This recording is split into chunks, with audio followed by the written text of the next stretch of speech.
Hi, this is Marty Stempniak, Senior Writer for Hospitals and Health Networks magazine. These are challenging times for critical access hospitals, whose leaders must find ways to innovate, attract physicians, and upgrade facilities, all while operating on a shoestring budget. West Park Hospital in Cody, Wyoming, has excelled in all of those regards, tripling the size of its medical staff in recent years, upping revenues by 500%, and putting more than $90 million toward updating its campuses.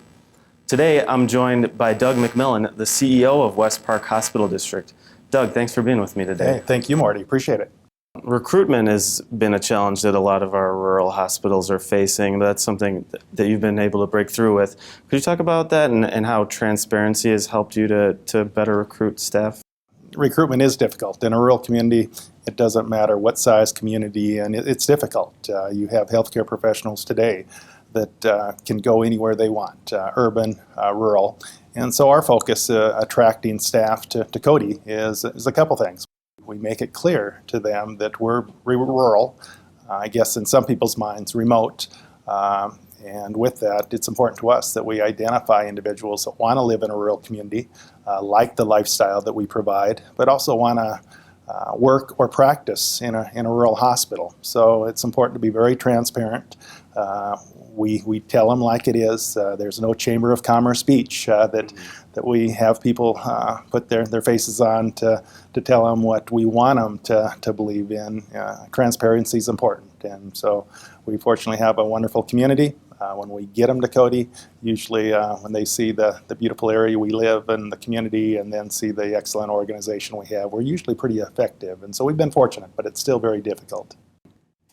I've heard you talk about, too, that partnerships are something that are critical for a hospital like yours to excel in this changing market. Talk about how you've leveraged partnerships to get to the position you're in today. Yeah, great question. And we have grown a lot over the years. And with that, I think one of the key attributes to our success in the growth that we've had and the changes we've made are the joint ventures or innovative partnerships that I see that we've developed. And again, we're limited to resources we have in a rural hospital and in a rural community, and Wyoming's a rural state. And so with that, we've successfully forged partnerships with a lot of different entities, both in state and nationally, to develop numerous service lines within our organization. And again, we've taken risks in forming these partnerships, but with that, they've all proved to be very beneficial.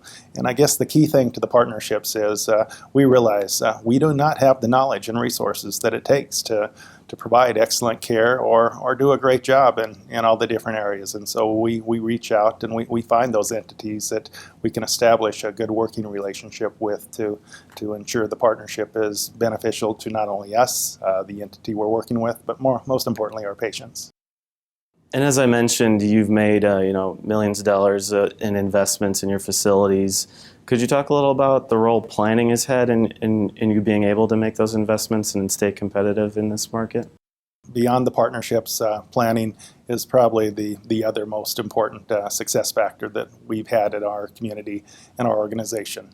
Planning is one of the key factors any board of trustees has as far as their responsibility, as far as ensuring the organization is fiduciary responsible for the assets they have, and then ensuring medical quality of care programs are in place. But planning, to me, first and foremost, that's the most important. We've been successful because over the years we've committed to a strong planning process driven and starting by facility development plan or facility master planning process, just looking at our organization and completing that, keeping it updated to ensure we're utilizing our facilities appropriately, identifying gaps in the organization, and with those gaps, what do we have to do to move forward and to provide the services that the community needs and we can support. And with that drives our strategic plan as well as our annual business plan. And again, I'm not sure exactly how the quote goes, but in my mind, I always think of if you don't know where you're going, any road will get you there. And again, without an effective plan, it's important that we know the road we're headed on. And looking back over the past 10, 15 years, again, it's our successful planning process supported by our board of trustees that's ensured our growth and success at West Park Hospital. Doug, thanks so much for being with me today. Oh, thank you, Marty. Appreciate it. For H&HN, this has been Marty Stempniak. Thanks for watching.